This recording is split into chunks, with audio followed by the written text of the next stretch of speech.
नमस्कार। भारतवाणी से मैं कविता स्वागत करती हूँ आप सबका श्री शिव महापुराण संपूर्ण पाठ के अंतर्गत द्वितीय रुद्र संहिता सृष्टि खंड के पंचदश अध्याय में 15वां अध्याय है। आज नारद जी अपने पिता ब्रह्मा से प्रश्न कर रहे हैं और आज उनका प्रश्न का उत्तर देते हुए ब्रह्मा जी करेंगे सृष्टि का वर्णन। तो चलिए प्रारंभ करते हैं आज का पाठ। नारद उवाच विधे विधे महाभाग धन्यस्त्वं सुरसत्तम श्राविताद्याद्भुता शैव कथा परम पावनी तत्राद्भुता महादिव्या लिंगोत्पत्तिः श्रुता शुभा श्रुत्वा यस्याः प्रभावं च दुःखनाशो भवेदिह अनन्तरं च यज्जातं माहात्म्यं चरितं तथा सृष्टेश्चैव प्रकारं च कथय त्वं विशेषतः। ब्रह्मोवाच सम्यक् पृष्टं च भवता यज्जातं तदनन्तरं कथयिष्यामि संक्षेपाद्यथा पूर्वं श्रुतं मया। अन्तर्हिते तदा देवे शिवरूपे सनातने अहं विष्णुश्च विपेन्द्र अधिकं सुखमाप्तवान्। मया च विष्णुना रूपं हंसवाराहयोस्तदा संवृतं तु ततस्ताभ्यां लोकसर्गावनेच्छया। नारद उवाच विधे ब्रह्मन् महाप्राज्ञ संशयो हृदि मे महान् कृपां कृत्वा तुलां शीघ्रं तं नाशयितुमर्हसि हंसवाराहयो रूपं युवाभ्यां च धृतं कथम् अन्यद्रूपं विहायैव किमत्र वद कारणम्। नारद जी बोले हे महाभाग, हे विधे, हे देवश्रेष्ठ, आप धन्य हैं। आपने आज यह शिव की परम पावनी अद्भुत कथा सुनाई। इसमें सदा शिव की लिंगोत्पत्ति की जो कथा हमने सुनी है वह महादिव्य कल्याणकारी और अद्भुत है, जिसके प्रभाव मात्र को ही सुनकर दुख नष्ट हो जाते हैं। इस कथा के पश्चात जो हुआ उसका महात्म्य और उसके अब चरित्र का आप वर्णन करें। यह सृष्टि किस प्रकार से हुई इसका भी आप विशेष रूप से वर्णन करें। ब्रह्मा जी बोले आपने यह उचित ही पूछा है। तदनंतर जो हुआ और मैंने जैसा पहले सुना है अब मैं वैसा ही किंतु संक्षेप में आपसे कहूँगा। हे विपेंद्र, जब सनातन देव शिव अपने स्वरूप में अंतर्धान हो गए तब मैंने और भगवान विष्णु ने महान सुख की अनुभूति की। तदनंतर हम दोनों ब्रह्मा और विष्णु ने अपने अपने हंस और वाराह रूप का परित्याग कर दिया। सृष्टि संरचना और उसके पालन की इच्छा से हम दोनों उस शिव की माया के दोनों प्रकारों से घिर गए। तो नारद जी बोले हे विधे, हे महाप्राज्ञ ब्रह्मन, मेरे हृदय में महान संदेश है। आप अतुलनीय कृपा करके उस संदेह को शीघ्र ही नष्ट कर दें। अन्य रूपों को छोड़कर आप दोनों ने हंस और वराह का ही रूप क्यों धारण किया, इसका क्या कारण है बताइए। सूत उवाच इत्येतद्वचनं श्रुत्वा नारदस्य महात्मनः स्मृत्वा शिवपदाम्भोजं ब्रह्मा सादरम् अब्रवीत् हंसस्य चोर्ध्वगमने गतिर्भवति निश्चला तत्त्वा तत्त्वविवेको अस्ति जलदुग्धविभागवत् अज्ञानज्ञानयोस्तत्त्वं विवेचयति हंसकः हंसरूपं धृतं तेन ब्रह्मणा सृष्टिकारिणा विवेको नैव लब्धश्च यतो हंसो व्यलीयत शिवस्वरूपतत्त्वस्य ज्योतिरूपस्य नारद सृष्टिप्रवृत्तिकामस्य कथं ज्ञानं प्रजायते यतो लब्धो विवेकोऽपि न मया हंसरूपिणा गमने अधो वराहस्य गतिर्भवति निश्चला धृतं वाराहरूपं हि विष्णुना वनचारिणा अथवा भवकल्पार्थं तद्रूपं हि प्रकल्पितं विष्णुना च वराहस्य भुवनावनकारिणा यद्दिनं हि समारभ्य तद्रूपं धृत्वान् हरिः तद्दिनं प्रतिकल्पो असौ कल्पो वाराहसंज्ञकः तदिच्छा वा यदा जाता तस्य रूपस्य धारणे तद्दिनं प्रतिकल्पो असौ कल्पो वाराहसंज्ञकः इति प्रश्नोत्तरं दत्तं प्रस्तुतं शृणु नारद स्मृत्वा शिवपदाम्भोजं वक्ष्ये सृष्टि विधिं मुने।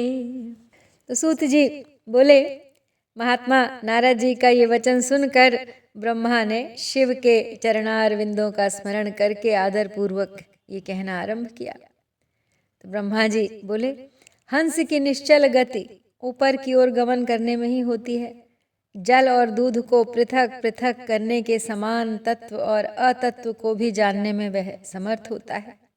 अज्ञान एवं ज्ञान के तत्व का विवेचन हंस ही कर सकता है। इसलिए सृष्टिकर्ता मुझ ब्रह्मा ने हंस का रूप धारण किया। हे नारद, प्रकाश स्वरूप शिव तत्व का विवेक वह हंस रूप प्राप्त न कर सका, अतः उसे छोड़ देना पड़ा। सृष्टि संरचना के लिए तत्पर प्रवृत्ति को ज्ञान की प्राप्ति कैसे हो सकती है? जब हंस रूप में मैं नहीं जान सका तो मैंने उस रूप को छोड़ दिया। अब नीचे की ओर जाने में वराह की निश्चल गति होती है, इसलिए विष्णु ने उस सदा शिव के अद्भुत लिंग के मूल भाग में पहुंचने की इच्छा से वराह का ही रूप धारण किया। जिस दिन भगवान ने उस रूप को धारण किया उसी दिन से वह श्वेत वाराह संज्ञक कल्प जो है वो प्रारंभ हो गया। और उन महेश्वर की जब यह इच्छा हुई कि विवाद में फंसे हम दोनों के द्वारा हंस और वाराह का रूप धारण किया जाए, उसी दिन से उस वाराह नाम के कल्प का भी प्रादुर्भाव हुआ। तो हे नारद सुनिए, मैंने इस प्रकार से तुम्हारे प्रश्नों का उत्तर प्रस्तुत कर दिया है। हे मुने, अब सदाशिव के चरण कमल का स्मरण करके मैं सृष्टि सृजन की विधि बता रहा हूँ, किस प्रकार से बनी यह सृष्टि। अंतर्हिते महादेवे त्वहं लोक पितामहः तदीयं वचनं कर्तुमध्यायन् ध्यान तत्परः नमस्कृत्य तदा शंभुं ज्ञानं प्राप्य हरेस्तदा आनन्दं परमं गत्वा सृष्टिं कर्तुं मनो दधे। विष्णुश्चापि तदा तत्र प्रणिपत्य सदाशिवम् उपदिश्य च मां तात ह्यन्तर्ध्यानमुपागतः ब्रह्माण्डाच्च बहिर्गत्वा प्राप्य शम्भोरनुग्रहं वैकुण्ठनगरं गत्वा तत्रोवास हरिः सदा। अहं स्मृत्वा शिवं तत्र विष्णुं वै सृष्टिकाम्यया पूर्वं सृष्टं जलं यच्च तत्राञ्जलिमुदाक्षिपम् अतो अण्डं भवत्तत्र चतुर्विंशतिसंज्ञकं विराट् रूपमभूद्विप्र जलरूपमपश्यतः। ततः संशयमापन्नस्तपस्तेऽपि सुदारुणं द्वादशाब्दमहं तत्र विष्णुध्यानपरायणः तस्मिंश्च समये तात प्रादुर्भूतो हरिः स्वयं मामुवाच महाप्रीत्या मदंगम संस्पृशन मुदा। ब्रह्मा जी बोले, हे मुने, जब महादेव जी अंतर्धान हो गए तब मैं उनकी आज्ञा का पालन करने के लिए ध्यान मग्न हो कर्तव्य का विचार करने लगा। उस समय भगवान शंकर को नमस्कार करके श्री हरि से ज्ञान पाकर परमानंद को प्राप्त होकर मैंने सृष्टि करने का ही निश्चय किया। हे तात, भगवान विष्णु भी वहां सदाशिव को प्रणाम करके मुझे उपदेश देकर तत्काल अदृश्य हो गए। वे ब्रह्मांड से बाहर जाकर भगवान शिव की कृपा प्राप्त करके वैकुंठ धाम में पहुंचकर सदा वहीं रहने लगे। मैंने सृष्टि की इच्छा से भगवान शिव और विष्णु का स्मरण करके पहले के रचे हुए जल में अपनी अंजलि डालकर जल को ऊपर की ओर उछाला। इससे वहां 24 तत्वों वाला एक अंड प्रकट हुआ। हे विप्र, उस जल रूप अंड को मैं देख भी न सका, इतने में वह विराट आकार वाला हो गया। उसमें चेतनता न देखकर मुझे बड़ा संशय हुआ और मैं अत्यंत कठोर तप करने लगा। 12 वर्षों तक मैं भगवान विष्णु के चिंतन में लगा रहा। हे तात, उस समय के पूर्ण होने पर भगवान श्री हरि स्वयं प्रकट हुए और बड़े प्रेम से मेरे अंगों का स्पर्श करते हुए मुझसे प्रसन्नता पूर्वक कहने लगे। विष्णुरुवाच वरं ब्रूहि प्रसन्नोऽस्मि नादेयो विद्यते तव ब्रह्मन् शंभु प्रसादेन सर्वं दातुं समर्थकः युक्तमेतन्महाभाग दत्तोऽहं शंभुना च ते तदुक्तं याचते मे अद्य देहि विष्णो नमोस्तुते। विराट रूपमिदं ह्यण्डं चतुर्विंशति संज्ञकं न चैतन्यं भवत्यादौ जडीभूतं प्रदृश्यते प्रादुर्भूतो भवानद्य शिवानुग्रहतो हरे प्राप्तं शंकर संभूत्या ह्यण्डं चैतन्यमावह इत्युक्ते च महाविष्णुः शंभोराज्ञापरायणः अनन्तरूपमास्थाय प्रविवेश तदण्डकम् सहस्रशीर्षा पुरुषः सहस्राक्षः सहस्रपा स भूमिं सर्वतः स्पृत्वा तदण्डं व्याप्तवानिति। प्रविष्टे विष्णुना तस्मिन्नण्डे सम्यक्स्तु तेन मे सचेतनं भूदण्डं चतुर्विंशतिसंज्ञकं पातालादिसमारभ्य सत्यलोकाधिपः स्वयं राजते स्म हरिस्तत्र वैराजः पुरुषः प्रभुः। कैलासनगरं रम्यं सर्वोपरि विराजितं निवासार्थं निजस्यैव पञ्चवक्त्रश्चकारः ब्रह्माण्डस्य तथा नाशे वैकुण्ठस्य च तस्य च कदाचिदेव देवर्षे नाशो नास्ति तयोरिह। सत्यं पदमुपाश्रित्य स्थितोऽहं मुनिसत्तम सृष्टिकामो अभवं तात महादेवाज्ञया ह्ययम्। तो विष्णु बोले, हे ब्रह्मन, आप वर मांगिए, मैं प्रसन्न हूँ। मुझे आपके लिए कुछ भी अदेय नहीं है, जो आप मांगे। भगवान शिव की कृपा से मैं सब कुछ देने में समर्थ हूँ। तो ब्रह्मा जी बोले, हे महाभाग, आपने जो मुझ पर कृपा की है वह सर्वथा उचित ही है, क्योंकि भगवान शंकर ने मुझे आपके हाथों में सौंप दिया था। तो हे विष्णु, आपको नमस्कार है। आज मैं आपसे जो कुछ मांगता हूँ उसे दीजिए। हे प्रभु, यह विराट रूप तथा 24 तत्वों से बना हुआ अंड किसी तरह चेतन नहीं हो रहा है, यह जड़ीभूत दिखाई देता है। हे हरे, इस समय भगवान शिव की कृपा से आप यहाँ प्रकट हुए हैं, अतः शंकर की शक्ति से संभूत इस अंड में चेतनता लाइए। मेरे ऐसा कहने पर शिव की आज्ञा में तत्पर रहने वाले महाविष्णु ने अनंत रूप का आश्रय लेकर उस अंड में प्रवेश किया। उस समय उन परम पुरुष के सहस्रों मस्तक, सहस्रों नेत्र और सहस्रों पैर थे। उन्होंने भूमि को सब ओर से घेर कर उस अंड को व्याप्त कर लिया।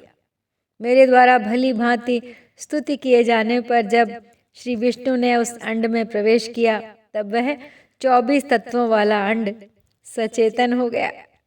पाताल से लेकर सत्यलोक तक की अवधि वाले उस अंड के रूप में वहां विराट श्री हरि ही विराज रहे थे। पंचमुख महादेव ने केवल अपने रहने के लिए सुरम्य कैलाश नगर का निर्माण किया, जो सब लोकों से ऊपर सुशोभित होता है। हे देवर्षे, संपूर्ण ब्रह्मांड का नाश हो जाने पर भी वैकुंठ और कैलाश, उन दोनों का कभी नाश नहीं होता। तो हे मुनिश्रेष्ठ, मैं सत्यलोक का आश्रय लेकर रहता हूँ। हे तात, महादेव जी की आज्ञा से ही मुझ में सृष्टि रचने की इच्छा उत्पन्न हुई।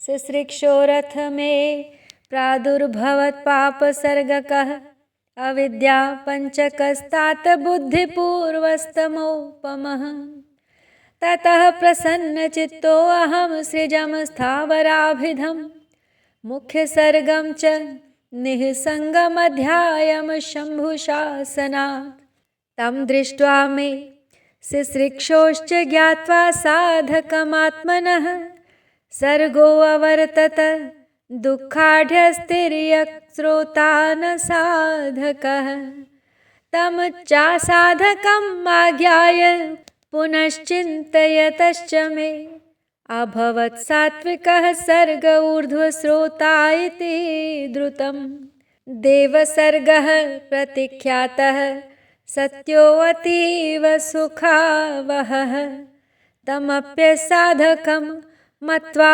चिन्तयं प्रभुमात्मनः प्रादुरासीत् ततः सर्गो राजसः शङ्कराज्ञया अर्वाकस्त्रोता इति ख्यातो मानुषः परसाधकः महादेवाज्ञया सर्गस्ततो भूतादिको अभवत् इति पंचविधा सृष्टिः प्रवृत्ता वै कृता मया त्रयः सर्गाः प्रकृत्याश्च ब्रह्मणः परिकीर्तिताः तत्राद्यो महतः सर्गो द्वितीयः सूक्ष्मभौतिकः वैकारिकस्तृतीयश्च इत्येते प्राकृतास्त्रयः एवं चाष्टविधाः सर्गाः प्राकृतैर्वैकृतैः सह कौमारो नवमः प्रोक्तः प्राकृतो वैकृतश्च स एषामवान्तरो भेदो मया वक्तुं न शक्यते अल्पत्वादुपयोगस्य वच्मि सर्गं द्विजात्मकं कौमारः सनकादीनां यत्र सर्गो महानुभूत। आगे कहते हैं कि हे तात, जब मैं सृष्टि की इच्छा से चिंतन करने लगा, उस समय पहले मुझसे पापपूर्ण तमोगुणी सृष्टि का प्रादुर्भाव हुआ, जिसे अविद्या पंचक कहते हैं। उसके पश्चात प्रसन्न चित्त मैंने स्थावर संज्ञक मुख्य सर्ग, पहले सर्ग की रचना की, जो सृष्टि सामर्थ्य से रहित था। पुनः शिव की आज्ञा से मैंने ध्यान किया। उस मुख्य सर्ग को वैसा देखकर अपना कार्य साधने के लिए सृष्टि करने के इच्छुक मैंने दुख से परिपूर्ण तिर्यक स्रोत यानी तिरछे उड़ने वाले सर्ग, दूसरे सर्ग का सृजन किया। वह भी पुरुषार्थ साधक नहीं था।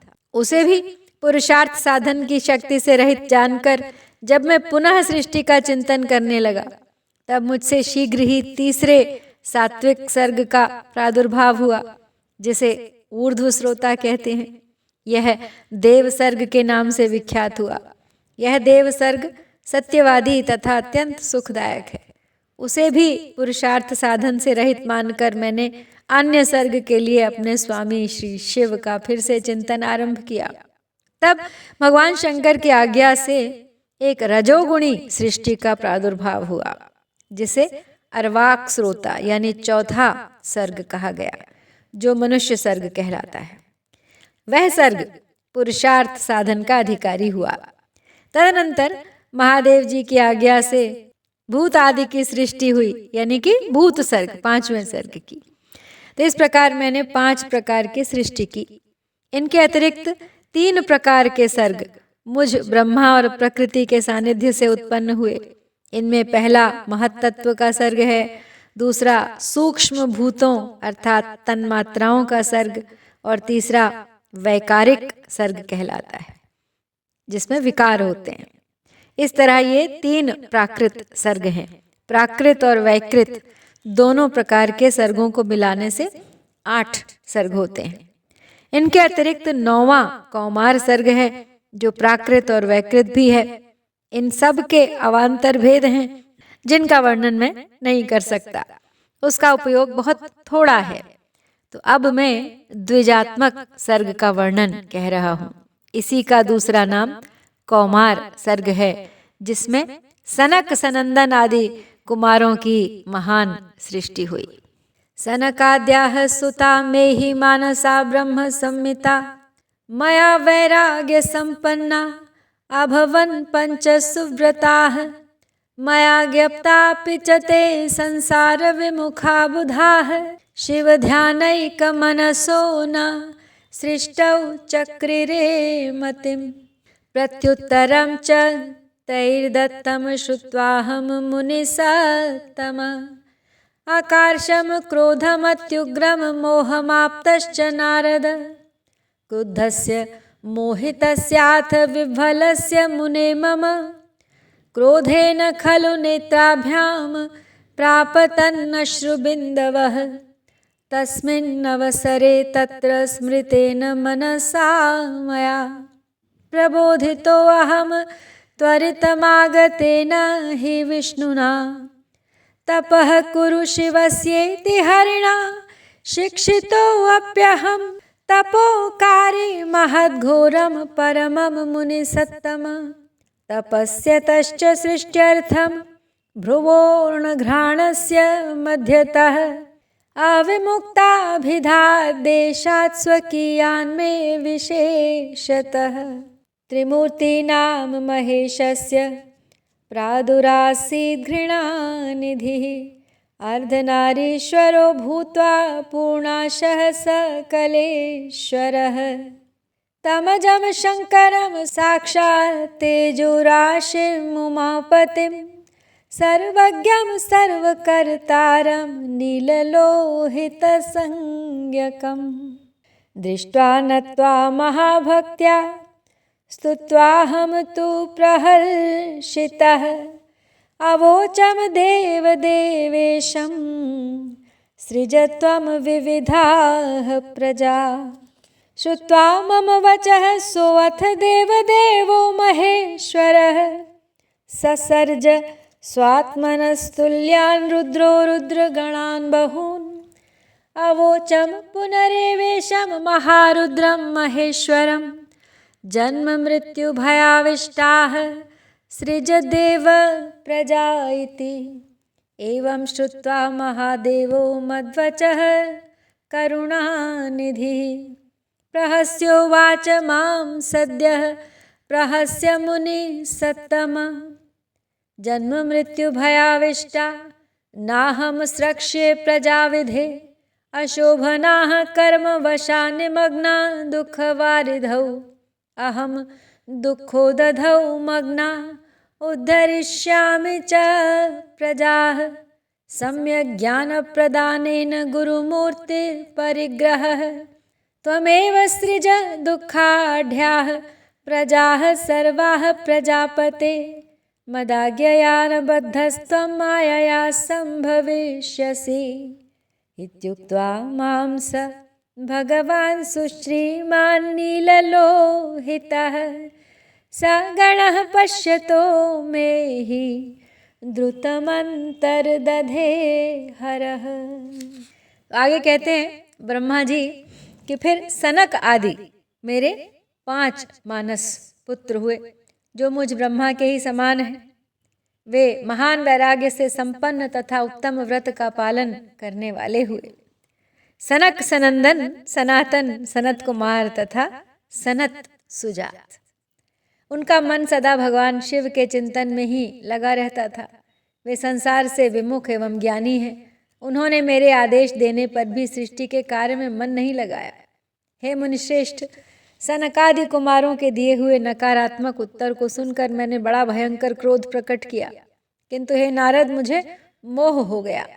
हे मुने, क्रोध और मोह से विह्वल मुझ ब्रह्मा के नेत्रों से क्रोधवश आंसू की बूंदें गिरने लगी। उस अवसर पर मैंने मन ही मन भगवान विष्णु का स्मरण किया।